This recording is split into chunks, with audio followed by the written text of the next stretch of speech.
The following live-streamed program is made possible by Atlanta Video Network, making your streams come true.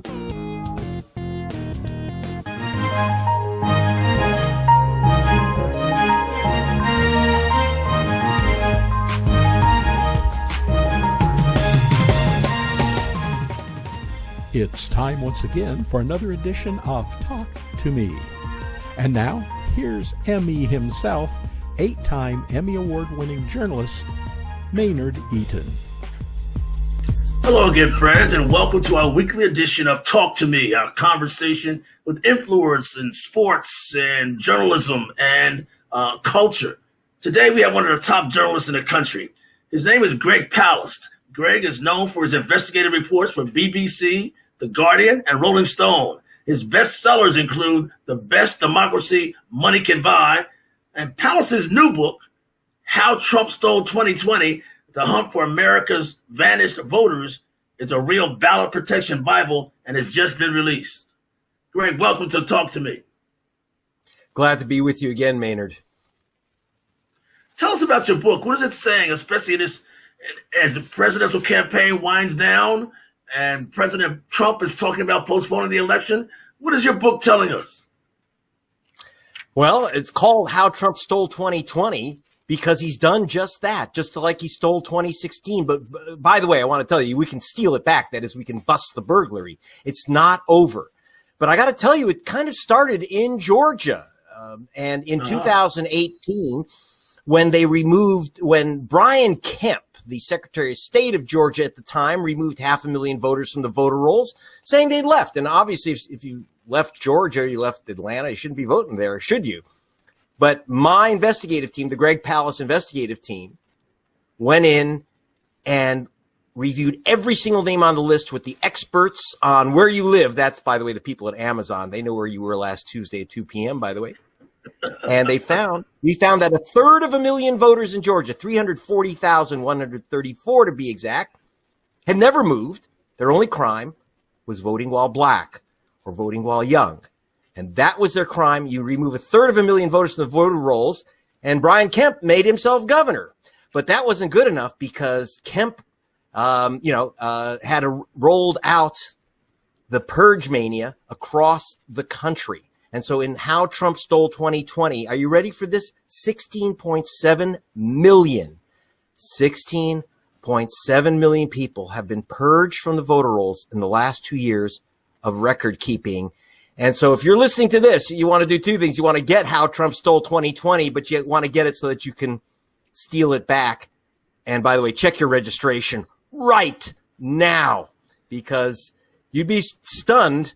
You think that you are registered, you voted same place for 20 years? I don't think so. So there's a lot of things that they're doing. They've stolen the election. So it's all the story starting in Georgia, starting with the 2018 theft of the governorship in Georgia from Stacey Abrams. That's where they took their vote thieving system out on the road, and including for example, we also have issues with not counting ballots, mail-in ballot problems, etc. Not the ones that Trump is talking about. No, we don't get 1 million ballots mailed in from Bolivia. There's not a bunch of fraud. There is fraud, but it's committed against the voters. 1 in 5 mail-in ballots is never counted. But, there's a lot of stuff in the book. It's both horrifying and entertaining. And it includes, by the way, a 48-page comic book by Ted Rall, the great investigative comic artist. Because I thought, listen, I don't need to make this complicated. They've shoplifted your vote, and you've got to take it back. Now, your President Trump is talking about a conspiracy in the upcoming election. Your say on what he's offering now with regard to his reelection efforts, a conspiracy or a sham, a political trick here? Well, there is a conspiracy. His minions are running it. Look, when he said the election was rigged back in 2016, yeah, he was right, because his cronies are rigging it. They're removing people of color from the voter rolls like crazy, just slicing people out of the voter rolls. I said 16.7 million people removed. Now, in addition, they're playing games with the mail-in ballots and with counting the ballots. Understand, we had 1.9 million votes, almost 2 million votes that were cast in precinct and never counted, disqualified. Why? Because someone challenged their vote. Mail-in votes, first of all, 1 in 10 people who ask for their mail-in ballot don't get it. Right there in Georgia, a guy named Jerry Thomas got his ballot on June 10. The election in Georgia was June 9 this year, right? So he missed. Right. Now, is some unsophisticated voter? He is guilty of attempting to vote while black. No, I don't think so. His wife put in the request 45 days in advance of the election. That's Andrea Young, who's head of the ACLU of Georgia. The woman is an expert at this stuff. We're not talking about unsophisticated voters. We're talking about very sophisticated vote thieves who delay the ballots, are destroying the post office. You don't even get your ballot, let alone get it back in time. 1 in 10 voters who ask for mail-in ballot don't get them. They're very resistant. And in Georgia, where they wipe people off the voter rolls, you won't get your ballot. And in Georgia and in other states, understand, Georgia is a place where they test drive this stuff. So one of the things that they test drove in Georgia and moved to Ohio, the swing state, is that if you are in the so-called inactive list, let's say you missed an election, which is your right. Most Americans don't even vote in midterms. It's your right not to vote in an election, but if you don't vote, you can be on the inactive list, and that means you will not receive your mail-in ballot or request for mail-in ballot in Georgia. You're going to have to ask for it. By the way, all these tricks about getting back your vote, all the tricks that they use to steal your vote and then the ways to get it back are all in how Trump stole 2020. Well, mail-in ballots are going to be even more important given the COVID-19 pandemic. Yeah. Do you think this will be the balance of the election, the mail-in ballots? Absolutely. And I'm very, very frightened. MIT, if you look in how Trump stole 2020, I have a chapter called Mail-in Madness. Now you think, well, what, is he agreeing with Trump that it's bad to mail in your vote? No, I'm saying if you have to mail in your vote because you mail in or you die, you don't want to stand in those lines. What you do want to do is mail in your vote, but you want to make sure you get it and it gets counted. 22%, Maynard, 1 in 5 mail-in ballots are never counted according to MIT. And it's not by accident. You are going to have a vigilante force of 50,000 vote challengers. I know people are worried that Trump has called for 50,000 poll watchers. They're not, you know the African-American community in Atlanta and in Baltimore and Milwaukee. Those folks are not moving anywhere. They're not going to be intimidated by some clown in a Hawaiian shirt, even if he's brandishing a weapon. I'm going to tell you, it takes a lot more than that to scare away black voters these days. This is not 1956. But I'm going to tell you what I'm scared of, Maynard. Here's what I'm scared of. Those guys are not wandering around outside with their pop guns. I'm worried about them being inside when the vote count is on, and they're opening up all these mail-in ballots, and they're going to say, oh, postage due, throw it away. Red pen, throw it away. We don't like that signature. Did you know that over 500,000 people lost their vote because some goon challenged their signature? Now, the only reason to challenge a signature is if you think it's been forged, the ballot's been stolen, it's been forged. That's a major crime. Whoever submitted that ballot should be arrested. You don't just throw the vote away. But they threw away over 500,000 votes.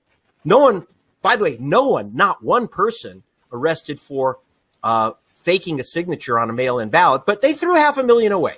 Okay, so that's the big problem, is the challenges by the GOP goons. And I have to say GOP because in most states, those are the guys that are snatching the vote from you.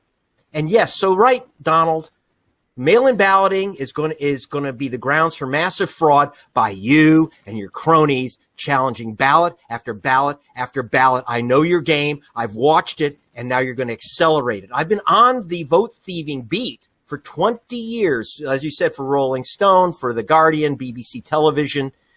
I got to tell you, Maynard, it is this is the worst I've ever seen, and they're going to use mail-in balloting as an excuse to swipe this election. They got you so distracted by saying, "Oh, mail-in is there's going to be fraudulent votes coming in," that's going to be the excuse for them to challenge millions of ballots. Millions. 3 million mail-in ballots were not counted in the last election. 3.3 million mail-in ballots in 2016. What will it be this year? We better be careful. Greg, you're as good as it gets as a journalist, and I'm sure you're well aware of Black Lives Matter. Is this voting while black an issue Black Lives Matter should be concerned with as well? Indeed, and I have to say I've been working with Latasha Brown of Black Voters Matter, one of your faves in Atlanta. And I have to say this. Yeah, it's Jim Crow all over again, except it's a difference. It used, now it's Dr. James Crow, database analyst. So in Georgia, for example, I was at the Atlanta voting station when Christine Jordan was thrown out of the state. She wasn't allowed to vote. Now, Christine Jordan has been voting at the same schoolhouse for 50 years. This is going to be her 50th year of voting. And what was her crime? They said that she moved. I'm sorry, she's been living in the same house since her cousin Martin Luther King used to have dinner there after sermonizing at the Ebenezer Baptist. This is Martin Luther King's 92-year-old cousin at the time. Now she's 94. That's who they threw off the voter rolls. If they can throw off Martin Luther King's cousin after 50 years voting in the same station, they can throw off anyone. But you're right about one thing. There's no question she was guilty of voting while black. And that has become a virtual crime in Georgia. And unfortunately, Georgia has become America. They took the Brian Kemp trickery and they moved it nationwide. So you lost Mrs. King and also one of the most important people in Atlanta, a Mr. Clear. I believe he's your producer. He lost his vote. He moved into Georgia. They said he moved out. And by the way, you know who pointed that out to me, that voters are being removed for moving into Georgia? The leader of your legislature, when I interviewed her some time back, Stacey Abrams. That interview, by the way, is I put that really, really important interview into How Trump Stole 2020, me and Stacey Abrams. I should say I also had my interview with Brian Kemp is in How Trump Stole 2020. It was really short. I kept asking, Mr. Kemp, are you removing black people from the voter rolls to steal this election? And his answer was to literally have me arrested. I asked the cops, I said, is any other journalist being arrested for asking a question? I said, just you. That was in Noonan, Georgia, at a barbecue restaurant, right? So it was me and Kemp underneath a big neon pig. It must have meant something. But you'll see the photo of that in the book. But look, the truth is he knew the answer. Yeah. This is a Jim Crow operation. Unfortunately, it's nationwide. And when I say Jim Crow, I also have a chapter in the book called The Rise of Kim Crow. And let's remember that there are other voters of color who are under the gun now. In Georgia, what I call the rise of Kim Crow, or voting Gangnam style. In fact, John Lewis is in the book, and may he rest in peace and in honor today. We miss him. And that's what we got to do. God, I don't know why I'm emotional about it, but I guess a lot of people are. Yeah. But here's the thing. John Lewis, I had him on camera, and he's in my film, by the way, The Best Democracy Money Can Buy, which is on Amazon for Prime free. And he's dancing Gangnam style. Literally, I don't think you get any other film of John Lewis dancing Gangnam style with a bunch of Korean students. Why was he doing that? To say, I want the Korean community to be allowed to vote. It's a civil rights issue. And what happened was, in Georgia, a group called 10,000 Koreans Vote. 10,000 Koreans Vote, based out in the 6th congressional district. They were registering 10,000 Korean Americans so they could vote. They submitted several thousand of the names to Brian Kemp when he was Secretary of State. He didn't put their names on the voter rolls. So they called and said, where's our voters? They said, well, we never got those forms. They said, yes, you did. We have the photocopies. And you know what Kemp's response was?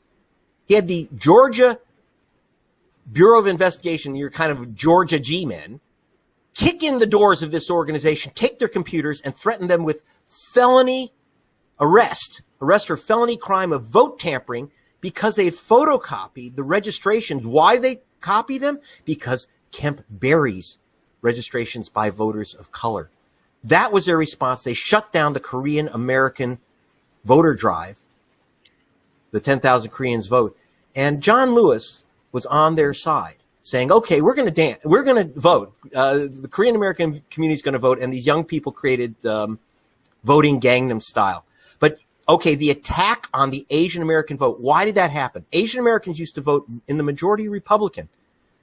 Now they vote as if they turned black. 75% of Asian Americans vote Democratic. So look, there aren't enough white guys to reelect Donald Trump. So they got to get rid of the non-white, non-guys. That means getting rid of Korean Americans, African Americans, Latinos, the Latinx community under the gun. And of course, just any young person is subject to attack, removal from the voter rolls, or having your vote canceled in some way. So it's a full-scale attack, and it's against the black community, but also against all communities of color. We're taping this show on Thursday, July 30th, and as you well know, as we speak, after John Lewis is being funeralized. I'm sure you've interviewed him before. You've been around a lot. What has he meant? As a journalist, what's your take on John Lewis? Well, like I said, I got him dancing Gangnam Style on my film, The Best Democracy Money Can Buy. And, so look, it's a lifelong commitment. That's what he showed us. That this isn't, and your life is also basically honors not only his work, but this movement. So we have had a lot of people, yourself, John Lewis, and so many others, especially based in Atlanta, where really the civil rights movement was birthed. And so what he showed us is that the march never ends. One thing I point out in How Trump Stole 2020, I go back, the book ends, How Trump Stole 2020, in Selma, Alabama. Okay. Where the civil rights movement, where John Lewis almost died crossing the Pettus Bridge. Right. Now, he took on an impossible task, which is to get a Voting Rights Act passed. And they said when he started out, that was impossible. 50 miles later in Montgomery, the president got on TV, said, "We shall overcome," and announced the Voting Rights Act. So, right. But one thing he showed us, you don't stop. For 50 years, the same fight, the same fight, the same fight. It's never, you know what? I hate to say it. It's not going to end until we decide that all people are created equal. And we have yet to get there. It's the goal. We ain't there. So we're all working full time. And that's why I've got this book, How Trump Stole 2020. So you can steal it back. You can save your vote, save this election. And John Lewis, by the way, wrote an op-ed for the New York Times before he passed away, saying, "I want this printed on the day of my funeral," which is saying it's about the vote. Everything comes down to the vote. And that's why I wrote How Trump Stole 2020, because you got to steal it back. What's your sense of this era we're in now, Greg? I mean, you've seen a lot of different things. This so-called racial reckoning that's unfolding. Where are we now? What does this time represent? COVID-19, racial reckoning, protests across the country. What are your analysis of where we are and where we're going? It's a difficult time. It's also exciting because finally some of America, especially young people, are beginning to confront centuries of endemic racism in our system. And it's so therefore, whenever it's like a birth. Remember that the biggest reaction against African Americans happened during the civil rights movement. Lynchings increased everything. There's a reaction because there's progress, and they got to push back. So a few people, so they're scaring some, I was at that Trump rally in Macon, Georgia with Brian Kemp and Agent Orange, your president. And what I saw was a bunch of people, some of them were frightening, Proud Boys and Oath Keepers, all these, crazy racist organizations who are actually quite dangerous. But what I saw in them was a bunch of people who were scared of a new world. And we can't be scared of the new world. Finally, I want to talk to you about our craft, journalism. Your president, Agent Orange, as you call him, talks about the fake news. But these are pivotal days for those in the journalism profession. Don't you agree? And how do you see our industry changing or progressing, if you will? Well, I think one thing that's happening is Greg Palast, who I am mainstream in the rest of the world, as BBC Television and The Guardian. These are the gold standards of journalism outside of America. But I'm now seeing the mainstream of America actually beginning to talk to me about this issue of voting rights, because it's very, very difficult within, and I'm going to be blunt about it, among my white colleagues in journalism, is that they're beginning to wake up. Wait a minute. Maybe there is some difficulty in voting. They don't have difficulty in voting. It takes a few minutes. One thing I showed in the book, for example, is that I waited 5 hours in line with African American voters in Dayton, Ohio. In both 2012 and 2016, twice they had black people wait in line for early voting 5 hours in Dayton, Ohio in the cold. I went to the white suburbs of Toledo to see how long the line was. It wasn't 5 hours. It wasn't 5 minutes. There was no line. And they had cookies and coffee for the white people that ran from their SUVs, ran in to vote. Now, those are the reporters. My white colleagues,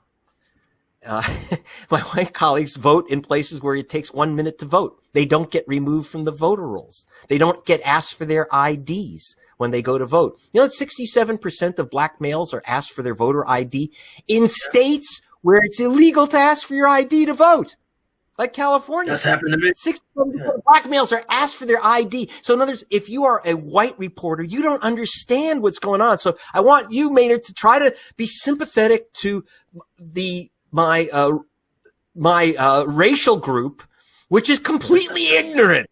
And it doesn't matter whether they're a journalist wearing a fedora or whether they're, but they sit in these air-conditioned offices in upscale neighborhoods, and they don't have any idea what's going on. But they're beginning to get an inkling.